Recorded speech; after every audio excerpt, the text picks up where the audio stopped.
Boa tarde! Vamos para mais uma aula de orientação de estudos. Tudo bem com todos vocês? Eu espero que sim. Técnica de estudo. Hoje nós vamos estudar o grifo. E aí eu deixei um meme aqui do lado para vocês. Eu estudando. Vou grifar apenas o que é importante. E aí grifou o texto completinho. Vamos lá estudar sobre técnicas de grifar o texto. Qual é a melhor maneira de estar grifando o texto? Quais informações grifar?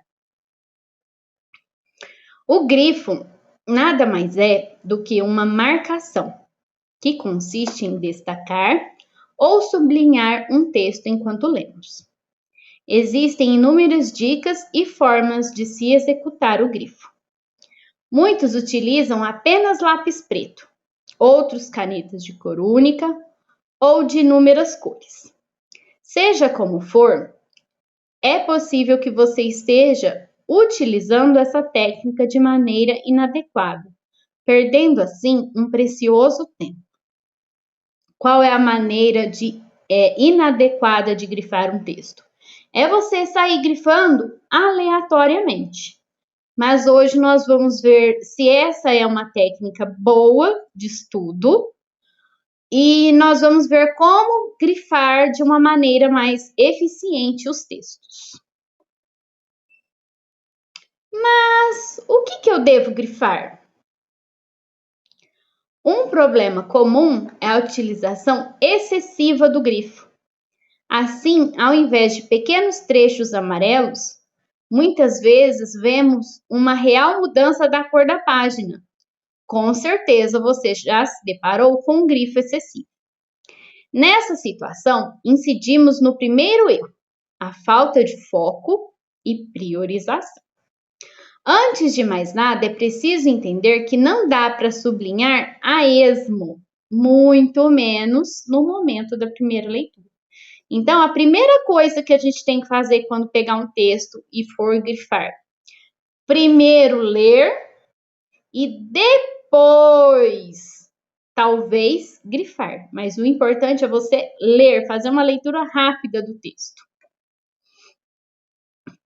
Como o grifo nada mais é do que uma anotação da ideia principal, daquele parágrafo, ou texto, ou artigo de lei, é preciso extrair ao máximo aquilo que dele se entende para a leitura posterior. Então, na hora de grifar o texto, o que acontece? Vocês vão ler e depois vão vindo grifando o que vocês acharem importante, mas nunca na primeira leitura, sempre nas próximas. Dessa forma, o grifo, sendo o grifo material a alimentar o seu posterior resumo, eu já deixei uma aula de resumo aqui, deve ser feito com parcimônia, deve ser feito com cuidado. O ideal é fazer uma ou duas leituras prévias do texto para se ter uma visão real das ideias centrais. Lembra aqui também, eu deixei um texto, uma atividade sobre ideia central, a serem convertidas em palavras-chave. Na primeira leitura, você não processou adequadamente o material. A nossa memória, ela passa por 3 estágios. Primeiro é a decodificação, que consiste em escrever notas, capturar informações, capturar áudio, imagens, fotos e vídeos. Armazenamento, que pode ser físico, através de uma anotação, ou digital, através do celular. Recuperação, que é a revisitação ou recordação daquilo que foi capturado anteriormente. Ou seja, primeiro vocês vão decodificar, depois armazenar e depois você consegue, dentro da sua memória, revisitar aquilo, certo? Assim, fazer o resumo durante a primeira leitura não vai economizar o seu tempo, tampouco entregar qualidade. Já deixei a aula de resumo aqui, que tem aquelas aqueles passos que vocês têm que seguir para conseguir fazer um resumo. Antes de procurar simples palavras, você deve trabalhar com ideias. Nesse primeiro momento, são apenas os pontos evidentemente relevantes para o autor. Feito isso, volte para a marcação do capítulo ou mesmo para o sumário. Quando a gente está num livro didático, por exemplo, tem, às vezes, no começo do capítulo, o que o autor vai tratar. Então, ali já tem grande parte da ideia central e das palavras-chave que vocês vão precisar no momento de resumir. Comece a trabalhar como se cada marcação tivesse que lutar pela vida e você prosperará. Um exemplo é, ao invés de você sair marcando, vocês irem marcando assim, muito importante. Como se a marcação, ou seja, o grifo, tivesse que lutar pela vida para ser grifado. Formas de marcações. Podem ser utilizados diversos materiais e formas de marcação. O mais comum é vir com lápis de cor, ou caneta, pincel ou gel, de uma cor só, monocromático ou colorido, para destacar os pontos conforme a relevância, conforme a importância. Outra forma de marcação é o enquadramento. Você fazer um quadrado naquilo que você quer destacar. É você fazer parênteses, colchetes ou círculos para destacar os pontos importantes. Fazer linhas verticais no parágrafo ou no trecho, quando for maior do que uma linha inteira. Às vezes você acha aquele trecho importante. Então, aí você vem e faz uma linha vertical do lado, que indica que aquilo tudo você considera importante.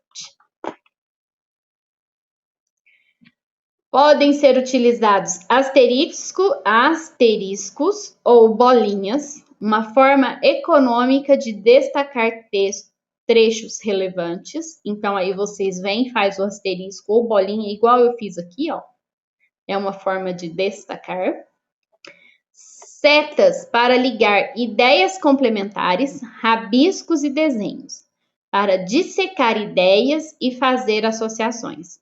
Às vezes vocês estão fazendo o grifo de vocês e vocês acham que o primeiro parágrafo vem complementar lá o quarto ou quinto parágrafo. Então, vocês pegam e fazem uma seta indicando que o primeiro complementa o segundo trecho.